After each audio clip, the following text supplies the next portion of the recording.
Assalamualaikum warahmatullahi wabarakatuh. Perkenalkan, saya Rida Rizkia Zahra dengan stambuk A1H1200018 dari jurusan PG PAUD Universitas Haloleo. Di sini saya akan memaparkan materi pengantar pendidikan dari bab 5 sampai bab 9 guna untuk memenuhi tugas final. Bab 5. Pengertian, fungsi, dan jenis lingkungan pendidikan. A. Pengertian dan fungsi lingkungan pendidikan. Manusia memiliki sejumlah pengetahuan yang dapat dikembangkan melalui pengalaman. Pengalaman itu terjadi karena interaksi manusia dengan lingkungannya, baik lingkungan fisik maupun lingkungan sosial. Manusia secara efisien dan efektif, itulah yang disebut dengan pendidikan. Dan latar tempat berlangsungnya pendidikan itu disebut lingkungan pendidikan, khususnya pada 3 lingkungan utama, yakni lingkungan keluarga, sekolah, dan masyarakat. B. Tripusat pendidikan. Tripusat pendidikan adalah istilah dalam bidang pendidikan yang berarti memberdayakan sinergitas lingkungan keluarga, sekolah, dan masyarakat. C. Pengaruh timbal balik antara tripusat pendidikan terhadap perkembangan peserta didik. Setiap pusat pendidikan dapat berpeluang memberi kontribusi yang benar dalam ketiga kegiatan pendidikan, yakni pembimbingan dalam upaya pemantapan pribadi yang berbudaya, pengajaran dalam upaya penguasaan pengetahuan, pelatihan dalam upaya pemahiran keterampilan. Bab 6. Aliran-aliran pendidikan. A. Aliran klasik dan gerakan baru dalam pendidikan. 1. Aliran-aliran klasik dalam pendidikan dan pengaruhnya terhadap pemikiran pendidikan di Indonesia yang meliputi 1. Aliran empirisme, yaitu mementingkan stimulasi eksternal dalam perkembangan manusia. 2. Aliran nativisme, yaitu menekankan kemampuan dalam diri anak, sehingga faktor lingkungan terhadap faktor pendidikan kurang berpengaruh terhadap perkembangan anak. 3. Aliran naturalisme. Rousseau berpendapat bahwa semua anak yang barulah dilahirkan mempunyai pembawaan buruk. 4.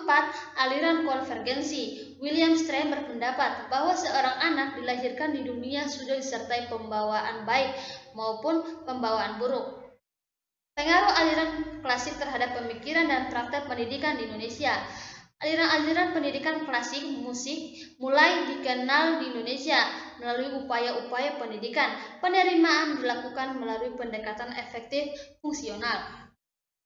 2. Gerakan baru pendidikan dan pengaruhnya terhadap pelaksanaan Indonesia, yaitu terdiri atas pengajaran alam sekitar, pengajaran pusat perhatian, sekolah kerja, pengajaran proyek, dan pengaruh gerakan baru dalam pendidikan terhadap penyelenggaraan pendidikan di Indonesia. B. 2 aliran pokok pendidikan di Indonesia. 1. Perguruan Kebangsaan Taman Siswa. Taman Siswa didirikan oleh Ki Hajar Dewantara tanggal 3 Juli 1922 di Yogyakarta, yakni dalam bentuk yayasan, Taman Indra, TK, dan kursus guru. Selanjutnya Taman Muda SD, Taman Dewasa merangkap Taman Guru, Bulog Week School. 2. Ruang Pendidikan INS Kayu Tanam. INS didirikan oleh Muhammad Syafi'i pada tanggal 31 Oktober 1926 Kayu Tanam. Asas INS Kayu Tanam yaitu berpikir logis dan rasional, keaktifan atau kegiatan pendidikan masyarakat, memperhatikan pembawaan anak, menentang intelektualisme. Bab 7. Permasalahan pendidikan. A. Permasalahan pokok pendidikan dan penanggulangannya. Pada dasarnya ada 2 permasalahan pokok pendidikan yang kita hadapi saat ini, yaitu 1. Bagaimana semua warga negara dapat menikmati kesempatan pendidikan. 2. Bagaimana pendidikan dapat membekali peserta didik dengan keterampilan kerja yang mantap untuk dapat terjun ke dalam kancah kehidupan bermasyarakat. B. Jenis permasalahan pokok pendidikan terdiri atas masalah pemerataan pendidikan, masalah mutu pendidikan, masalah efisiensi pendidikan, dan masalah relevansi pendidikan. C. Saling berkaitan antara masalah-masalah pendidikan. 4 masalah pendidikan dapat dibedakan satu sama lain, namun dalam pelaksanaan pendidikan saling berkaitan, bahkan mungkin secara serentak muncul meskipun dengan bobot yang berbeda. D. Faktor-faktor yang mempengaruhi perkembangan masalah pendidikan, yaitu perkembangan iptek dan seni, laju pertumbuhan penduduk, aspirasi masyarakat, keterbelakangan budaya dan sarana kehidupan. Permasalahan aktual pendidikan dan penanggulangannya. 1. Permasalahan aktual pendidikan terdiri atas 4 masalah, yaitu masalah keutuhan pencapaian sasaran, masalah kurikulum, masalah peranan guru, dan masalah pendidikan dasar 9 tahun. 2. Upaya penanggulangannya. Upaya penanggulangan ini terdiri atas beberapa, yaitu A. Pendidikan efektif perlu ditingkatkan secara terprogram. B. Pelaksanaan kegiatan kulikuler dan ekstrakurikuler dilakukan dengan penuh kesungguhan dan diperhitungkan dalam penentuan nilai akhir atau kelulusan. C. Melakukan penyusunan yang mantap terhadap potensi siswa melalui keragaman jenis program studi. D. Memberi perhatian terhadap tenaga kependidikan. Bab 8. Sistem pendidikan nasional.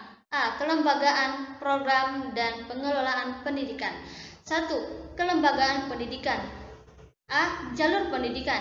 Jalur pendidikan ini terdiri atas 2, yaitu jalur pendidikan sekolah, yaitu pendidikan yang diselenggarakan di sekolah melalui kegiatan belajar mengajar secara berjenjang dan berkesinambungan. Dan jalur pendidikan luar sekolah, yaitu pendidikan yang bersifat kemasyarakatan, contohnya seperti les. B. Jenjang pendidikan. Jenjang pendidikan dasar yaitu pendidikan yang memberi bekal dasar untuk hidup dalam masyarakat. Jenjang pendidikan menengah yaitu pendidikan yang mempersiapkan pelajar untuk mengikuti pendidikan tinggi maupun lapangan pekerjaan. Jenjang pendidikan tinggi yaitu pendidikan yang mempersiapkan anggota masyarakat yang memiliki kemampuan akademik. 2. Program dan pengelolaan pendidikan. A. Jenis program pendidikan yaitu program pendidikan yang termasuk jalur pendidikan sekolah berupa pendidikan umum, pendidikan keguruan, dan lainnya. B. Kurikulum program pendidikan yang terdiri kurikulum nasional dan kurikulum muatan lokal. B. Upaya pembangunan pendidikan nasional. 1. Jenis upaya pembaruan pendidikan. A. Pembaruan landasan yuridis, yaitu landasan hukum yang mendasari semua kegiatan pendidikan. B. Pembaruan kurikulum, yaitu dilihat dari segi orientasi, strategi, isi atau program dan metode. C. Pembaruan pola masa studi, yaitu pembaruan pola masa studi termasuk pendidikan yang meliputi pembaruan jenjang dan jenis pendidikan serta lama waktu belajar pada satuan pendidikan. D. Pembaruan tenaga kependidikan, yaitu tenaga yang bertugas menyelenggarakan kegiatan mengajar dan memberikan pelayanan teknis dalam bidang pendidikan. 2. Dasar dan aspek legal pembangunan pendidikan nasional.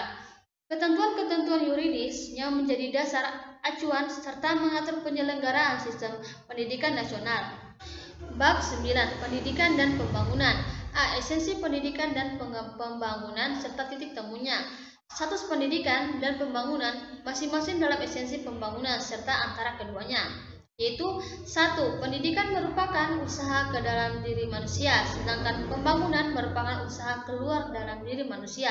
2. Pendidikan menghasilkan sumber daya tenaga yang menunjang pembangunan, dan hasil pembangunan dapat menunjang pendidikan, pembinaan, penyediaan saran, dan seterusnya. B.